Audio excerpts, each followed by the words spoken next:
নমস্কার। আজকের এক স্পেশাল অনুষ্ঠান জানেন তো, দেবাশিসদা এলেন বইগুলো দিতে। আমরা সবাই বাড়িতে আড্ডা মারছিলাম, তো দেবাশিসদাকে পেয়ে সবাই ঠিক করা হলো, আত্রেয় আছে, শ্রমিক আছে, দেবাশিস আছে, যে কিছু গল্প শোনা যাক দেবাশিসদার বইগুলো। এবারের বইমেলায় এই বইটা বেরিয়েছে, ক্রিকেট খেলার আইন কানুন। আপনারা দেখেছেন সৌরভের বাড়ির সামনে থেকে দেবাশিসদা ভিডিও করেছেন, সৌরভকে প্রেজেন্ট করেছেন। ক্রিকেট খেলার আইন কানুন নিয়ে এখন এত তর্ক বিতর্ক, এই যে কয়েকদিন আগে হয়ে গেল কনকাশন সাব অ্যালাউড না, আম্পায়ারদের রোল কি, এগুলো মাথায় রাখবেন। বইটা পড়ুন, বইটা কিনুন। বইমেলায় দ্বীপ প্রকাশনের স্টল থেকে বিক্রি হচ্ছে, আরও দ্বীপ প্রকাশনের কলেজ স্ট্রিটের যে শোরুম সেখান থেকে বিক্রি হচ্ছে। এটাও পড়বেন। জেফ্রি বয়কট, দেবাশিসদার লেখা, ভূমিকা ক্লাইভ লয়েড। এছাড়া এবছরের ক্রিকেট ইয়ারবুক, যেটা দেবাশিসদা প্রত্যেক বছর সম্পাদনা করেন। আমি বারবার বলবো বইগুলো পড়ুন, প্রচুর পরিশ্রম হয় বইগুলো লিখতে। এবার দেবাশিসদা ওয়েলকাম, আত্রেও ওয়েলকাম। দেবাশিসদাকে গল্প জিজ্ঞেস করো তুমি, তুমি তো অনেক ট্যুরও করেছো দেবাশিসদার সাথে। আমি দেবাশিসদাকে অনেক অনেক দিন ধরে চিনি এবং আমি ওকে অনেকবার বলেছি যে দেবাশিসদাকে তো অনেক বই লিখেছে। এগুলো তো সম্প্রতি বেরিয়েছে।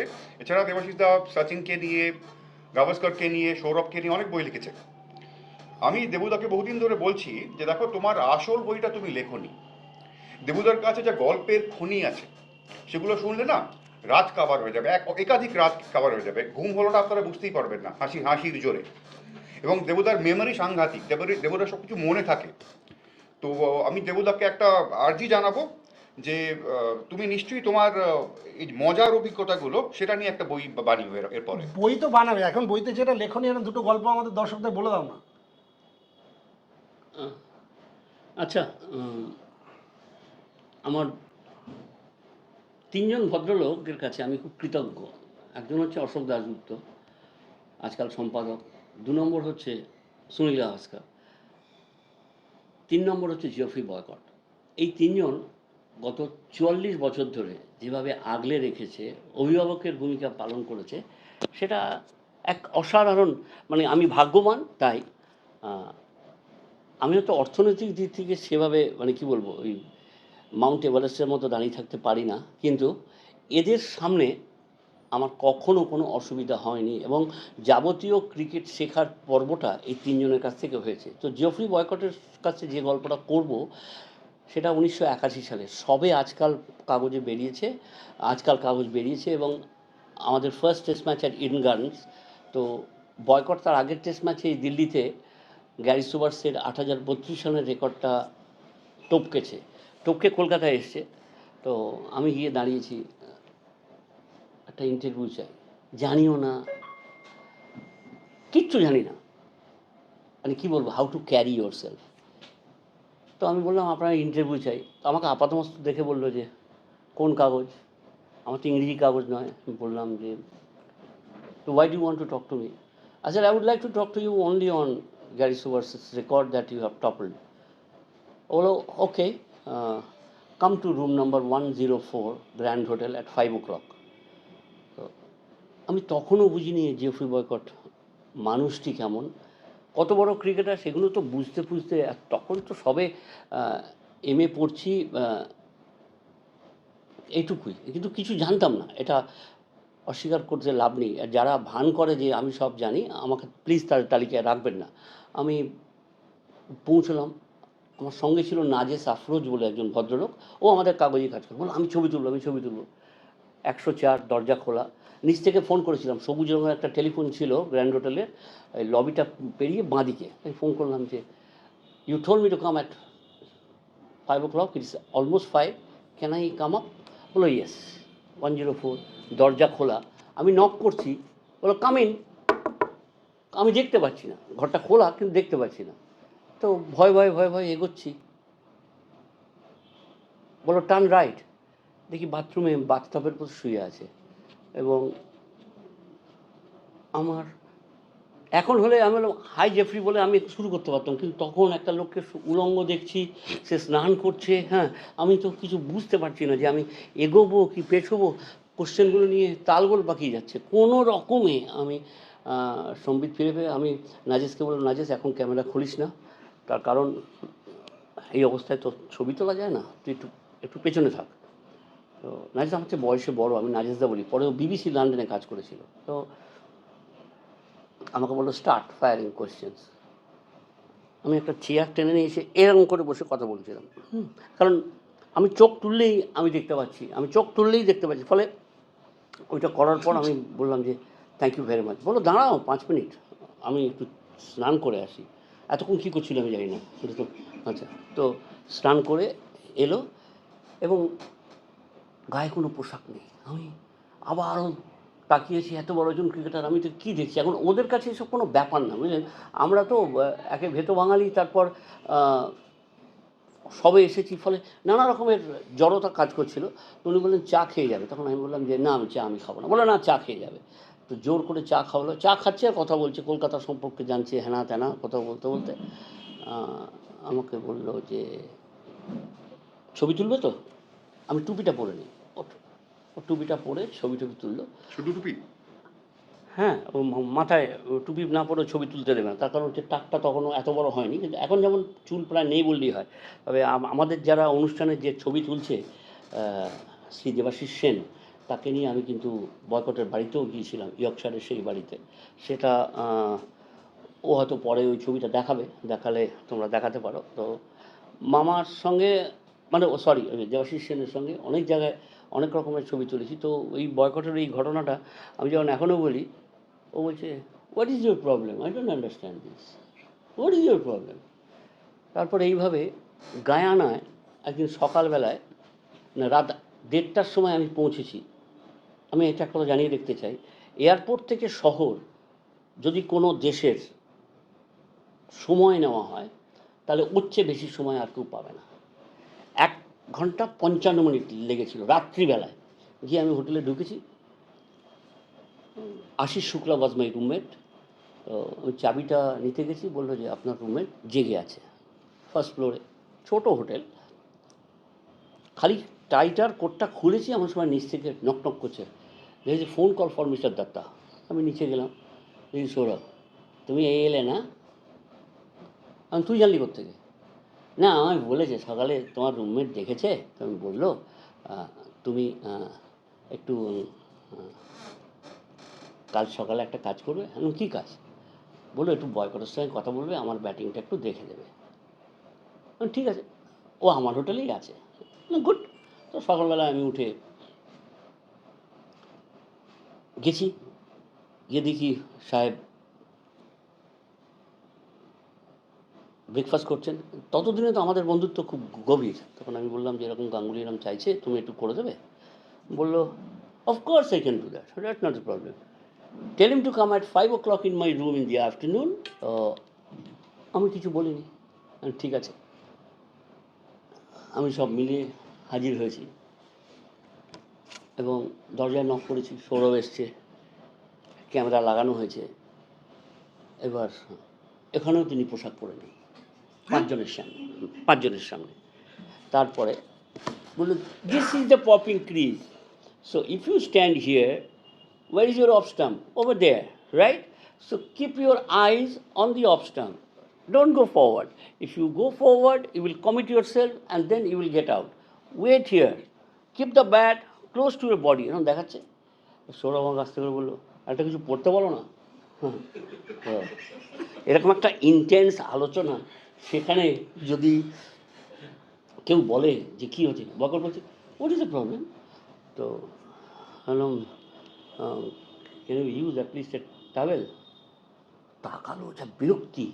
মানে একটা রাবিশ প্রসঙ্গ এই সময় একটা তুলে নিয়ে আসছে, যখন আমরা একটা মানে আরাধনার মতো যে একটা জায়গায় ঢুকছি, তখন ওকে বলছি দেখো what your problem, you have got the same thing, you have got the same thing, he has got the same thing, he has got the same thing, I have got the same thing, so what is your problem, is there any ladies here? তো আমি জীবনটা কেটে গেল ওর সঙ্গে। এখন রয়েছে এই আজকে যখন কথা বলছি, ও সাউথ আফ্রিকার জোহানেসবার্গে আছে, ঠান্ডাটা নিতে পারে না বিলেতে। তাই এই সময়টা ও কেপটাউনের একটা গল্ফ কোর্সের মধ্যে থাকে। আর ঠিক তার পাশের বাড়িটা ছিল হ্যান্সি ক্রোনিয়ের। হ্যান্সি ক্রোনিয়ের বউ Bertha letter married to their lawyer, family lawyer. তো এখন আর ওই বাড়িতে নেই, কিন্তু আমি বার্থার সম্পর্কে, এমনকি ওর ভাই এবং বাবার সম্পর্কে যাবতীয় খবর কিন্তু আমি জেফ্রি বয়কটের কাছ থেকে এখনও পেয়ে থাকি।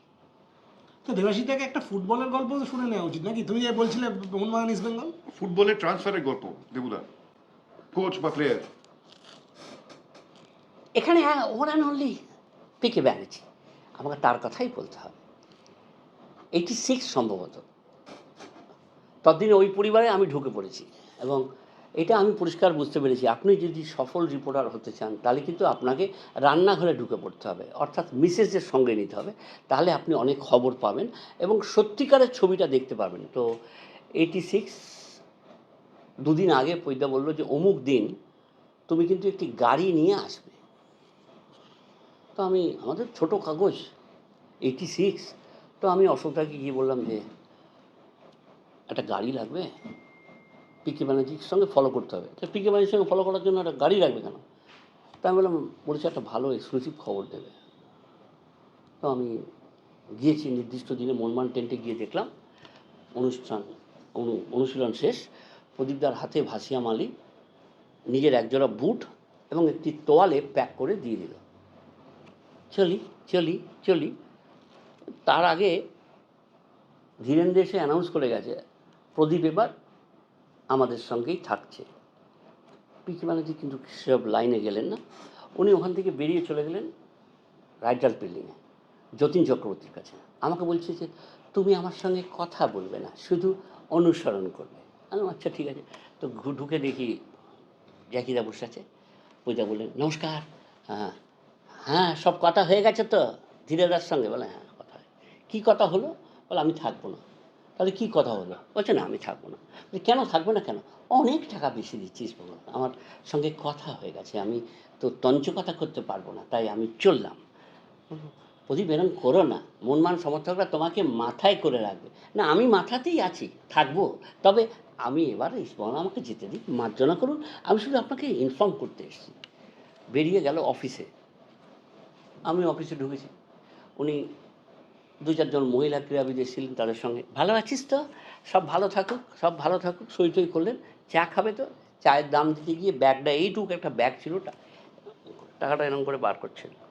আমার টাকা জানো তো 10 টাকার সমান, 1 টাকা মানে 10 টাকা। এটা রিজার্ভ ব্যাংক জানে যে পিকে ব্যানার্জির টাকার দাম 10 টাকা। তো তাকে দিল, দিয়ে ওখান থেকে আমাকে বললো যে ফলো মি। গাড়ি চলে গেল রাসেল স্ট্রিটে বেঙ্গল ক্লাবে।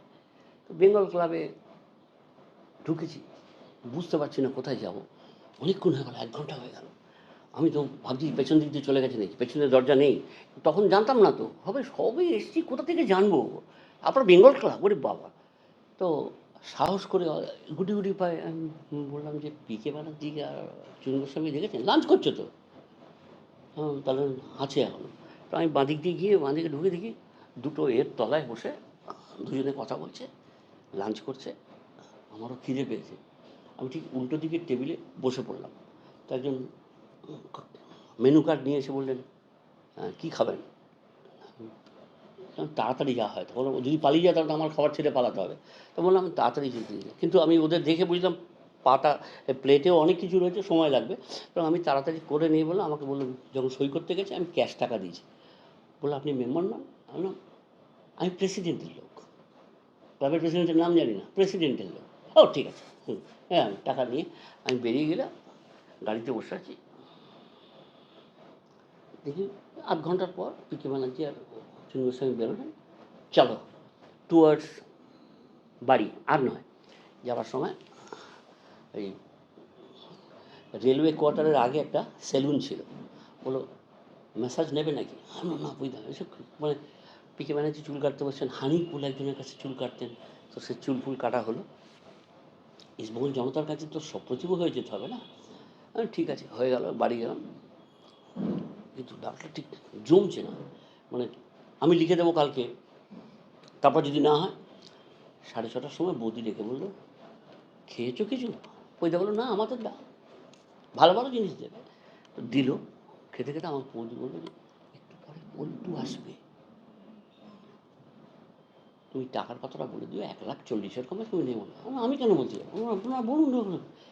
তখন পৈদে বলছে আমি তো গোলা মানুষ বাবা, আমি এসব কথা বলতে পারবো না, তোমাকে আরতি যা বললো ওইটাই বলো। আর ওদেরকে নিয়ে এখানে বসবো না, এটা তো বেডরুম, ওই শেষ ঘরে চলে যাবে। তো ঠিক 6:30টার সময় জীবন এবং পল্টু এসে হাজির হয়েছে, আমাকে দেখে চমকে গেছে। তখন কথা হচ্ছে, তখন পল্টুদাকে বৈদা বলল, আমার হয়ে যে কথা বলার সেটা দেবাশিস বলবে। তো পল্টুদা তখন বলছে, ও বুঝলাম, তুমি তাহলে বরের ঘরের পিসি আর কনের ঘরের মাসি। হ্যাঁ, তো কথা হলো, তো 1,40,000 টাকা। আমি যখন বললাম, বললো 1,40,000 তো দিতে পারবো না। পৈদা বললো, তাহলে আমারও হবে না, কারণ মোহনবাগান তো অনেক বেশি দিচ্ছে, আর একটু পরে বিরু চ্যাটার্জি আসবে, আমাকে তুলে নিয়ে চলে যাবে, টাকাটা আমাকে চাই। তো ঠিক আছে, টাকা চাই এবং আজকেই চাই। পল্টুদার মাথায় হাত। জীবন, টাকা কোথায় পাবে? তো জীবনদা বললো যে, প্রদীপ দালে যদি আনতে হয় তাহলে এক্ষুনি টাকার বন্দোবস্ত করতে হবে, আমি চললাম বলে ও শশব্যস্ত হয়ে বেরিয়ে চলে গেল। পল্টুদার গাড়ি ছিল, পল্টুদার গাড়ি করে পরে গেলেন, বললো 8টার মধ্যে আমি আসছি। ঠিক 8টা বাজার আগে টাকা নিয়ে এলেন। বৌদি আবার কানে কানে বললেন, টাকাটা গুনে নিও।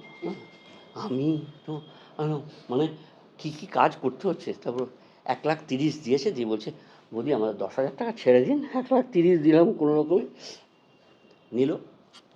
এদিকে আমার অফিস থেকে বারবার ফোন আসছে যে গাড়িটা তো নিয়েছো, এবার এতক্ষণ ধরে ঘুরছো, কোথায় আছো, কী বা একটা খবর বলো। আমি বললাম, আপনি বড় জায়গা রাখুন।